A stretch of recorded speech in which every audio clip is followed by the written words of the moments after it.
রোজ রোজ একই ধরনের খাবার না খেয়ে ঘরে থাকা অতি সাধারণ কিছু উপকরণ দিয়ে বানিয়ে ফেলুন হেলদি টেস্টি এই তেল ছাড়া নাস্তার রেসিপিটা। এই নাস্তাটা বাচ্চাদের টিফিনে, সকালে বা বিকেলের হালকা ক্ষুধায়ও এই রেসিপিটা রাখতে পারেন।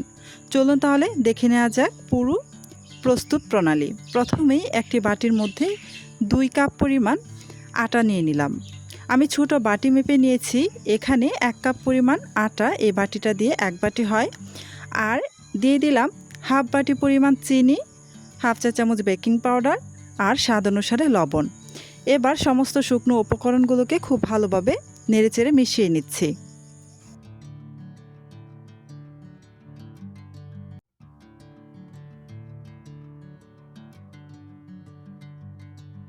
শুকনো উপকরণগুলোকে আমি নেড়েচেড়ে মিশিয়ে নিয়ে এবার অল্প অল্প লিকুইড দুধ দিয়ে একটা ব্যাটার বানিয়ে নিব। একদম ঘন করে একটা ব্যাটার বানিয়ে নিতে হবে, যেরকমভাবে আমরা প্যানকেকের মতো ব্যাটার তৈরি করি, মানে প্যানকেক তৈরি করার জন্য যেরকম ঘনত্বটা রাখি ঠিক সেভাবেই কিন্তু আমি ব্যাটারটাকে বানিয়ে নেব। তো এই পর্যন্ত যারা যারা আমার ভিডিওটা দেখতেছেন প্লিজ আমার ভিডিওতে একটা লাইক দিয়ে দিবেন। আর আমার চ্যানেলটি যদি আগে থেকেই সাবস্ক্রাইব করে দেওয়া না থাকে প্লিজ আমার চ্যানেলটি সাবস্ক্রাইব করে পাশে থাকা বেল আইকনটি অন করে রাখবেন। এতে করে যখন আমি নতুন নতুন রেসিপির ভিডিও আপলোড করব তখন সাথে সাথে আপনার ওখানে নোটিফিকেশন পৌঁছে যাবে। আমি এখানে কিন্তু অল্প অল্প করে দুধ দিয়ে তারপর নাড়াচাড়া করে ভালো করে ব্যাটারটাকে বানিয়ে নিচ্ছি। ব্যাটারটাকে এমনভাবে বানিয়ে নিতে হবে যেন ব্যাটারের মধ্যে অতিরিক্ত কোনো লাঞ্চ না থাকে। খুব ভালো করে নেড়েচেড়ে আমি ব্যাটারটা বানিয়ে নিয়েছি। একদম স্মুথ একটা ব্যাটার তৈরি করে নিয়েছি। এবার এখানে কিছু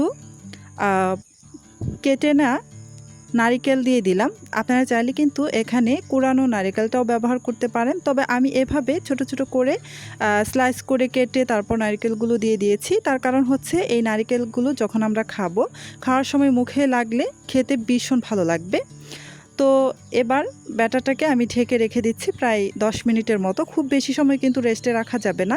প্রায় 10 মিনিটের মতো রেস্টে রেখে দিয়ে তারপর এই যে একটু নেড়েচেড়ে আবারও মিশিয়ে নেব। তো 10 মিনিট পর আমি হালকা করে একটু নাড়াচাড়া করে নিলাম। তো আপনাদের একটু দেখিয়ে দিই এই ব্যাটারের ঘনত্বটা কেমন আমি রেখেছি। এই যে দেখুন, দেখে নিশ্চয়ই বুঝতেই পারছেন ব্যাটারের ঘনত্বটা আমি কেমন রেখেছি।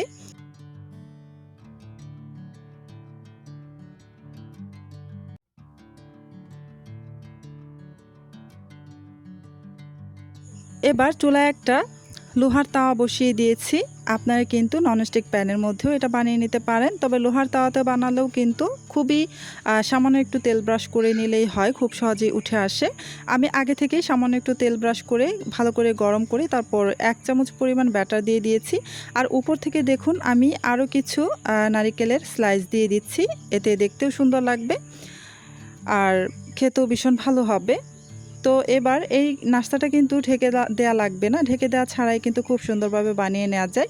আর এক একটা নাস্তা হতে কিন্তু প্রায় 1 থেকে 1.5 মিনিটের মতো সময় লাগে, এর থেকে বেশি সময় লাগবে না। যখন নিচের দিকটা হালকা করে একটু কালার চলে আসবে তখন কিন্তু আমি এই যে উল্টে দিয়েছি। তো দুই পাশে আমি উল্টে পাল্টে খুব সুন্দর একটা কালার আসা পর্যন্ত ভেজে নেব। তো এই যে আমি কিন্তু এখানে আর 1 ফোঁটাও তেল ব্যবহার করিনি। সামান্য যে শুরুতে এই সামান্য একটু তেল ব্রাশ করে নিয়েছিলাম, তো এই লোহার তাওয়ার মধ্যে সেটুকু দিয়েই কিন্তু আমি এই নাস্তাগুলো ভেজে নিচ্ছি। তো আপনারা চাইলে কিন্তু এই নাস্তাগুলো আরও বেশ খানিকটা তেল দিয়ে কিন্তু ভেজে নিতে পারেন। প্রতিবার যখন দুই পাশে উল্টাবেন তখন কিন্তু সামান্য একটু তেল দিয়ে তারপর উল্টে পাল্টে ভালো করে ভেজে নিতে পারেন। এতে করে কিন্তু নাস্তাগুলো আরও বেশি টেস্টি হবে। যারা তেল খেতে পছন্দ করেন, তেল অ্যাভয়েড করতে চান না, ওনারা কিন্তু সামান্য একটু তেল দিয়ে উল্টে পাল্টে কিন্তু ভেজে নিতে পারেন। এতে করে কিন্তু আরও বেশি টেস্টি হয়। তো আমি এখানে একদম তেল ছাড়াই ভাজতেছি, আমি তেল ব্যবহার করব না। তো এই যে আমি আরও একটি নাস্তা প্যানের মধ্যে 1 চামচ পরিমাণ ব্যাটার দিয়ে দিয়েছি। দিয়ে কিন্তু উপরের ভাগটা হালকা যখন এই যে কাঁচা বা হালকা একটু চলে গিয়েছে তখন কিন্তু উল্টে দিয়েছি। মানে নিচের দিকটা যখন সুন্দরভাবে কালার চলে আসছে তখনই কিন্তু উল্টে দিয়েছি। তো দুই পাশেই উল্টে পাল্টে কিন্তু ভেজে নিচ্ছি। তো এটাও কিন্তু খুব সুন্দরভাবে হয়ে গিয়েছে। এই নাস্তাগুলো কিন্তু হতে একদমই সময় লাগে না, খুব বেশি সময় লাগে না।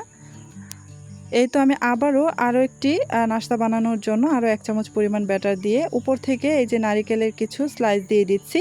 আপনারা কিন্তু এখানে কোরানো নারিকেলটাও ব্যবহার করতে পারেন, সেক্ষেত্রেও কিন্তু খেতে ভীষণ ভালো লাগে। তবে এভাবে নারিকেলটা দিলে খাওয়ার সময় মুখে পড়লে খেতে ভীষণ ভালো লাগে, আমার কাছে ভীষণ ভালো লাগে, তাই আমি এভাবেই দিয়েছি। তো আপনারা চাইলে কিন্তু কোরানো নারিকেলটাও ব্যবহার করতে পারেন, সেভাবেও ভালো লাগে। তো এই যে এই নাস্তাটাও কিন্তু আমি দুই পাশেই উল্টে পাল্টে ভেজে নিয়েছি। এই যে দেখতেই পাচ্ছেন কতটা সুন্দর লাগছে, খুব লোভনীয় হয়েছে নাস্তাগুলো।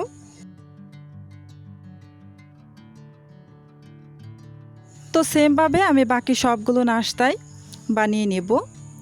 আর দেখতেই পেয়েছেন নাস্তাগুলো বানানো কতটা সহজ, খুবই সহজ এই নাস্তাগুলো বানানো, আর খেতে তো ভীষণ ভালো লাগে। আপনারা যদি চান একবার হলেও বাসায় বানিয়ে খেতে পারেন, ভীষণ ভালো লাগবে। তো অল্প সময়ের মধ্যে ঝটপট এই নাস্তা রেসিপিটা আপনাদের কাছে কেমন লেগেছে অবশ্যই কমেন্টের মাধ্যমে জানাতে পারেন। তো এই নাস্তা রেসিপিটা খুবই অল্প সময়ের মধ্যে যে কোনো সময় বাচ্চাদের টিফিনে অথবা সকাল বিকালের হালকা ক্ষুধায় এই নাস্তাটা রাখতে পারেন, খেতে ভীষণ ভালো লাগে। সাথে একটু চাইলে কনডেন্স মিল্ক বা কুরানো নারকেলের সাথেও কিন্তু খেতে পারেন, খেতে ভীষণ টেস্টি লাগবে। তো আজকের মতো তাহলে এখানেই বিদায় নিচ্ছি। আপনারা অনেক বেশি ভালো থাকবেন, সুস্থ থাকবেন। আল্লাহ হাফেজ।